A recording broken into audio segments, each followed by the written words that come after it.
नमस्कार, good morning. जैसा कि आपने थंबनेल में देख लिया होगा कि ये वीडियो हम आपको बताने वाले हैं बीए थर्ड ईयर का जो थर्ड पेपर है, यानी कि literary and critical movements, critical terms and practical criticism, यानी कि सिंपली जिसको कहें तो क्रिटिसिज्म का जो थर्ड पेपर है उसमें आपको क्या इंपॉर्टेंट क्वेश्चंस हो सकते हैं या किस तरीके से आप सेलेक्टिव स्टडी करें, इस बात के लिए एकदम लास्ट मोमेंट टाइप का जो टिप्स है वो देने के लिए हम इस वीडियो में आपसे बात कर रहे हैं। मैं ऐसा कुछ बताने से बचता हूँ, उसका रीज़न ये है कि थोड़ा ये कठिन काम है। फिर भी ये पेपर थोड़ा सा गेस किया जा सकता है, ठीक है, इजी है।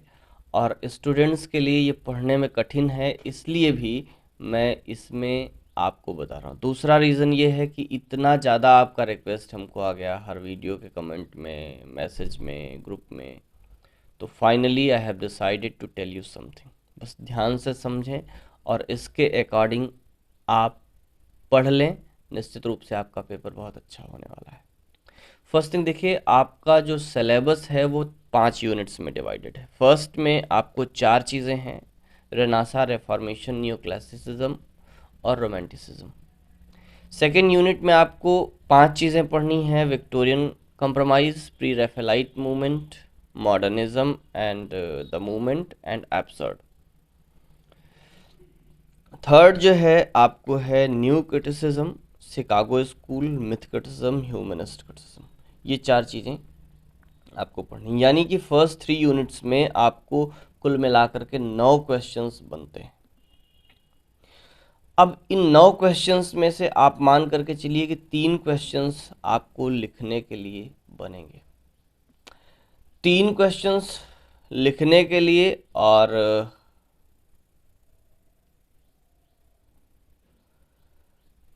बाकी का जो चौथा है वो लिटरेरी टर्म्स से रिलेटेड है। तो पांचवा जो है वो प्रैक्टिकल क्रिटिसिज्म से। तो एक क्वेश्चन तो श्योर हो गया कि जो क्वेश्चन फर्स्ट होगा, पहला जो क्वेश्चन होगा वो यूनिट 5 का आएगा, प्रैक्टिकल क्रिटिसिज्म का आएगा।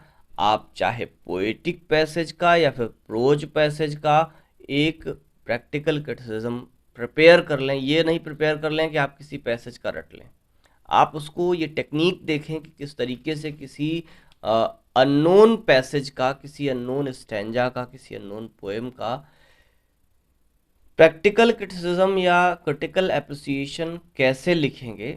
ये थोड़ा सा डिफरेंट होता है, जैसे कि आप नोन पोएम का लिखते हैं उससे थोड़ा सा डिफरेंट होता है, क्योंकि आपको नोन पोएम में पोएट के विषय में पता है, पोएम का टाइटल पता है, लेकिन आपको अननोन पोएम में ना तो पोएट पता होता है ना पोएम का टाइटल पता होता है। तो कुछ एक चीज़ें उसमें डिफरेंट होती हैं, तो वो टेक्निक आप पढ़ लीजिए और आपका एक क्वेश्चन 20 नंबर का हो जाता है।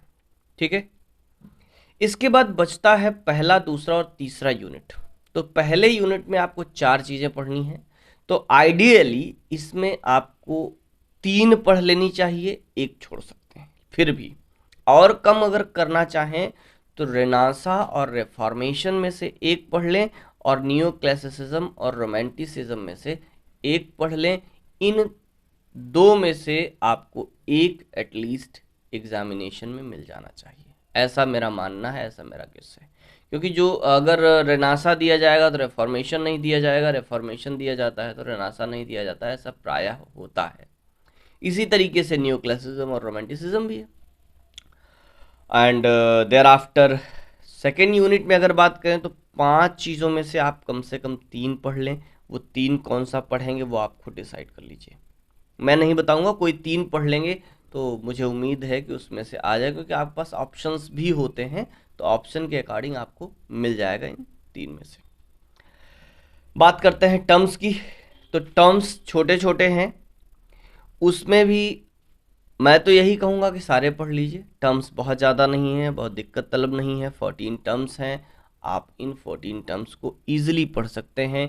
इन 14 टर्म्स से आपको एक क्वेश्चन निश्चित रूप से मिलेगा, या हो सकता है कि 2 क्वेश्चन के एक एक पार्ट मिलें। जैसे सेक्शन बी में आपको 2-2 क्वेश्चन करने होते हैं, तो वहाँ एक एक पार्ट जो है आपको इस सेक्शन से मिल जाए, यानी लिटरेरी टर्म से रिलेटेड मिल जाए। ऐसा क्वेश्चन आपको मिल सकता है जिसमें कोई एक टर्म डिस्कस करना रहेगा। जैसे एक टर्म डिस्कस करने के लिए जो पूछा जा सकता है वो जैसे एलेगरी है, अफेक्ट रियलिज्म है, नेचुरलिज्म है, ऑब्जेक्टिव कोरिलेटिव है।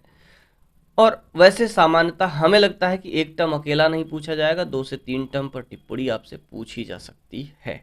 तो एक एक छोटे छोटे पैराग्राफ आप इसमें करने होते हैं। तो सिंपल सा आप टर्म्स तो सारे कर लीजिए, टर्म्स मत छोड़िए। बहुत सिंपल हैं, 3 यूनिटीज़ हैं, ठीक है। Unity of time, unity of place and unity of action. Catharsis है, हेमरसिया है, नेगेटिव कैपेबिलिटी है। कैथारसिस, हेमरसिया ये दोनों प्लेस से रिलेटेड हैं, एरिस्टोटल के टर्म्स हैं। नेगेटिव कैपेबिलिटी जॉन कीट्स का है। Dissociation of sensibility T S Eliot का है, ठीक है। मेटाफिजिकल पोएट से रिलेटेड है। ऑब्जेक्टिव को रिलेटिव टी एस इलियट का हैमलेट से रिलेटेड है। हैमलेट को सटायर करने में, सॉरी, हैमलेट को क्रिटिसाइज करने में उन्होंने यूज़ किया था, उनका जो एसे था हैमलेट एंड हिज प्रॉब्लम्स, उसमें इन्होंने टर्म दिया। और रियलिज्म मॉडर्न जॉनरा है, ठीक है, मॉडर्न टर्म है। नेचुरलिज्म रोमांटिसिज्म के साथ बिगिन होता है। सिम्बॉलिज्म भी 20th सेंचुरी की, सिम्बॉलिज्म, इमेजिज्म और intentional and affective fallacy, magic realism, ये सारी चीज़ें 20th सेंचुरी की हैं, मॉडर्न टर्म्स हैं। और एलिगरी जो है सबसे पुरानी चीज़ है। एलिगरी क्या है? सिंबॉलिक रिप्रेजेंटेशन है, जब किसी चीज़ को सिंपली हम लोग किसी सिंबल के माध्यम से, किसी कैरिकेचर के माध्यम से प्रेजेंट करने की कोशिश करते हैं। एलेगरी पॉलिटिकल भी हो सकती है, रिलीजियस भी हो सकती है, और भी तरीके से हो सकते हैं। जैसे रिलीजियस एलेगरीज में आपने पढ़ी होगी, फेरी क्वीन का नाम सुना होगा, ठीक है। बनियन का पिलग्रिम्स प्रोग्रेस सुना होगा। और पॉलिटिकल एलेगरीज में ड्राइडन की एलेगरीज, जस्ट लाइक एब्सलम एकेटोफिल, और पोप के कुछ वर्क्स हैं। तो ये पॉलिटिकल एलेगरीज में आ जाते हैं। तो इन टर्म्स को एटलीस्ट 14 टर्म्स हैं, तो मुझे लगता है कि आप इजीली इनको कर सकते हैं। एक एक पैराग्राफ मुश्किल से 4-4, 5-5 लाइन्स सब में बनेंगी। तो 4-4, 5-5 लाइन्स आप सब में प्रिपेयर कर लें। और कोई भी 3 टर्म या 4 टर्म आपको एक साथ दे सकते हैं, हो सकता है 5 टर्म आपको दे दें, उन पर कमेंट करना। ऐसा भी हो सकता है 5-6 टर्म्स आपको दे दिए जाएँ, उनमें से कुछ 3-4 पर आपको करना हो, ठीक है। तो सिंपल सा आपको करना है। रेनासा रिफॉर्मेशन में एक पढ़ना है, न्यू क्लासिसिज्म और रोमांटिसिज्म में एक पढ़ लेना है, Victorian compromise, pre Raphaelite movement, इन 2 में से एक कर लीजिए, ठीक है। मॉडर्निज्म, द मूवमेंट और एब्सर्ड, इन 3 में से कोई 2 कर लीजिए, ठीक है। एंड इसी तरीके से new criticism, Chicago school, myth criticism, humanist criticism, इन 3, इसमें आप चाहे मिथ क्रिटिसिज्म छोड़ दीजिए, चाहे ह्यूमनिस्ट क्रिटिसिज्म छोड़ दीजिए, बाकी के 3 कर लीजिए। यानी कि न्यू क्रिटिसिज्म, शिकागो स्कूल 2 कर लीजिए, इसके बाद मिथ क्रिटिसिज्म और ह्यूमनिस्ट क्रिटिसिज्म में से एक कर लीजिए, ठीक है। प्रैक्टिकल क्रिटिसिज्म आपको प्रिपेयर कर लेना है, टर्म्स आपको प्रिपेयर कर लेना है। इससे ज़्यादा गेस हम नहीं बता सकते हैं, और उससे ज़्यादा गेस आपको बताना मतलब आपके किए कराए पर पानी फेरना। आप हमारे भरोसे करके चले जाएं और उसमें से क्वेश्चन ना आए तो दिक्कत है। बहरहाल ऐसा नहीं होता है, अगर कुछ हम बताते हैं तो ये सोच समझ करके ही बताते हैं कि उसमें से कुछ ना कुछ क्वेश्चंस आते ही हैं। जैसे हमने सेकंड ईयर का फर्स्ट पेपर दिया था, मॉक टेस्ट पेपर दिया, तो उस मॉक टेस्ट से लगभग 50-55% क्वेश्चंस मिल गए थे, ठीक है। तो इतना भी आपको अगर मिल जाता है तो देन वेल इनफ है। और अगर आपने पढ़ा लिखा है ढंग से तो आप अच्छा कर लेंगे। सो इतना ही हम आपके लिए कर सकते हैं, और कुछ हमसे हेल्प हो सकती है then you can write in the comment box. Exam देने के बाद ये हमको ज़रूर बताइएगा कि आपका एग्ज़ाम कैसा हुआ। मिलेंगे फिर किसी वीडियो में, फिर किसी नई बात के साथ। जय हिंद।